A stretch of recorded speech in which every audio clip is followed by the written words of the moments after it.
Welcome back to the channel. And today we are going to be reviewing a new vampire movie which just came out yesterday on Christmas. And that is, of course, Nosferatu. If you already seen it in the title or thumbnail, you already knew. But it is a reimagining of the 1922 silent film, which I haven't watched, so I have gone into this movie blind. Haven't watched any trailers for it whatsoever, so I didn't really know what to expect, and that turned out fantastic in my book. Right away, the aesthetic just took me by surprise, and I was instantly just on the edge of my seat watching. The set pieces, the costumes, the cinematography is just fantastic. This movie was based in the 1800s, and just because of that, I love how it looks.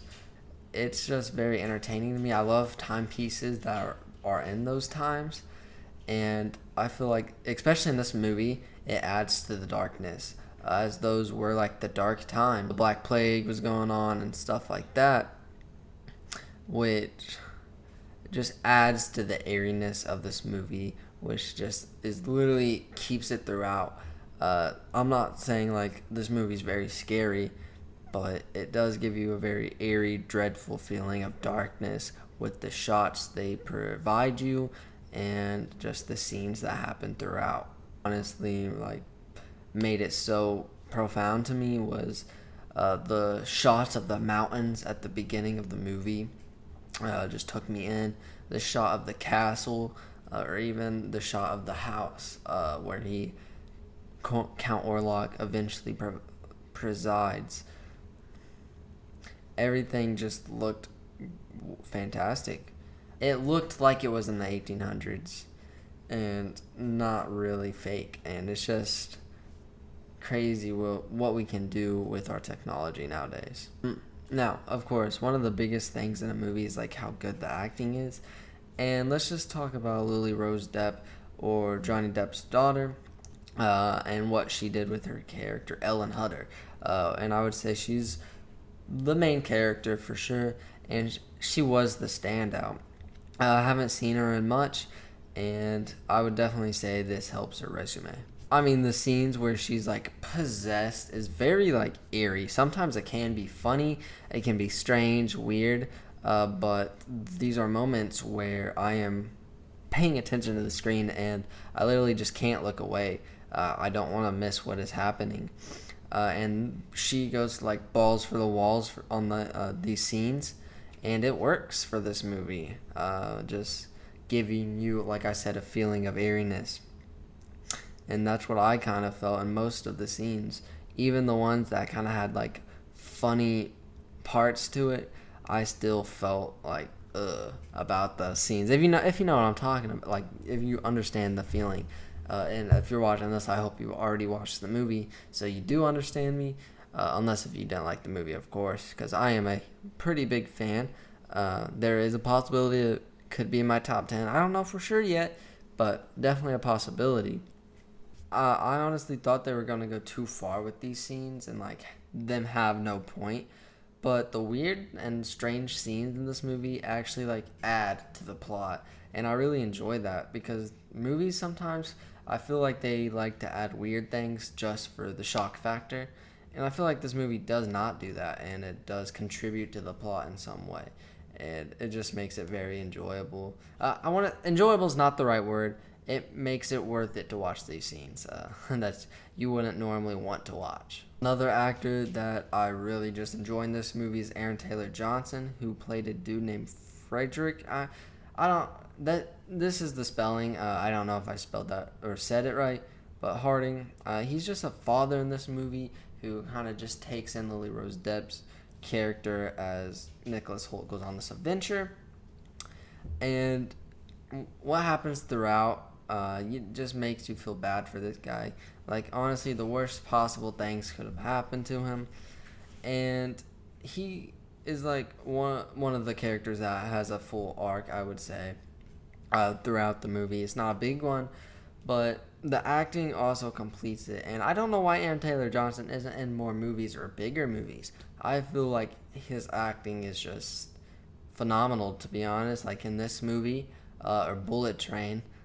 I know he was in the lead movie for Craven the Hunter, but I've heard that is terrible, and I do plan on watching it decently soon, but I just haven't had the time, or to be honest, I didn't want to waste the money after hearing about this movie. Another character is William Dafoe.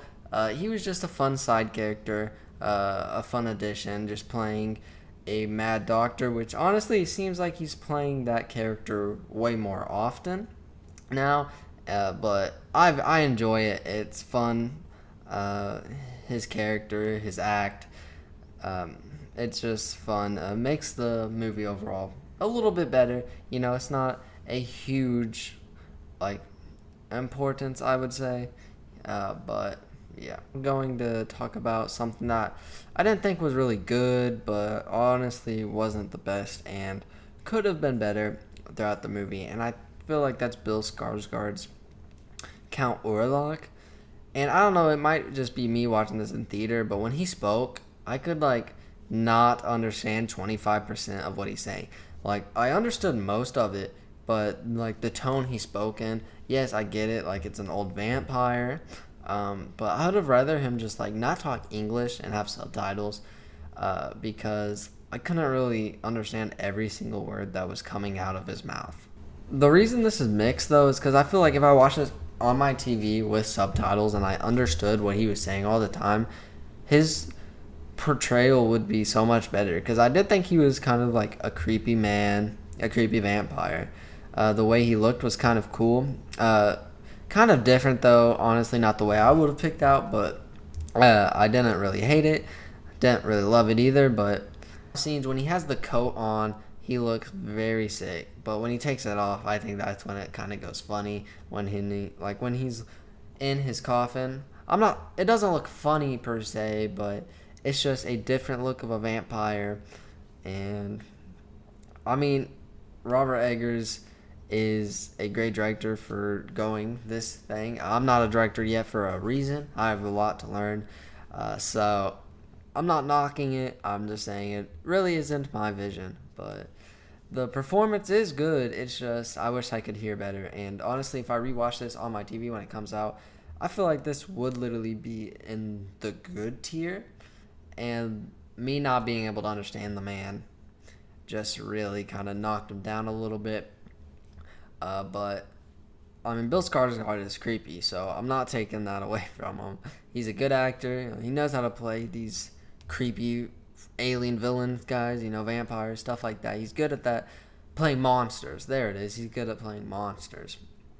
But yeah, I did enjoy this movie a lot, but there are a couple things that I wish they delved more into. And now I get why they didn't, because they did have a decent amount of characters, but the character I wish they did more to was Nicholas Holt's character, Thomas Hutter. It's like the newly wed that wants the best future for his family. And I get that. I don't hate it. But that's all he is throughout this movie. That's all he's trying to do. And I wish they added more to him. Why is he like that? Some of the other characters have more background than him. Even some of the side and lesser characters, I think, have more background to them, which makes them more developed than he is, which is kind of a letdown because I love Nicholas Hoult as an actor, and he is one of the main characters in this movie, and they just didn't really do much to him except he's just trying to fight for his wife, which, I mean, like I said, I get it. I would too, but I just wish we got more of him and from him, if you know what I'm saying. If you know what I'm putting down, if you're picking up what I'm putting down. I mean, another character that kind of just has nothing to him is the doctor that has connections to William Dafoe's Mad Doctor. He's kind of a nothing. He's just, I guess, just there for you to meet William Dafoe's character. And that's what it just felt like, because after William Dafoe enters, he kind of just fades into the background. I mean, he's there, but he's just not at the front of the action, Like I said, I really enjoyed this movie, and my official rating on Rotten Tomatoes is 4.5 out of 5 stars. Pretty good, I would say. And this is what I wrote on my, review on the website. As I'm trying to also become a movie critic and get better at what I'm doing right now, and I feel like this is just one step that will help me get better. So let's get into what I said on Rotten Tomatoes. So my review on Rotten Tomatoes was, this movie has incredible cinematography throughout. This adds to the movie's feelings of eeriness and darkness. The scenes with strange and weird things are not pointless and add to the plot. The characters are built as the evil begins to close in, finished off with fantastic acting. If you are looking for a period piece and a vampire movie, this is the choice. The aesthetic they chose is incredible and attention-grabbing. Yet, there still could have been work on the sound and some of the characters throughout the movie. Overall, incredible movie and experience. So now, guys, I hope you really liked this video, and I really hope you guys do go out and watch this movie. That's how much I enjoyed it. I recommend you guys going to watch this in theaters. So now, leave a like if you did like it, and if you like the content I provide overall, just please subscribe if you will, and see you guys next video. Peace!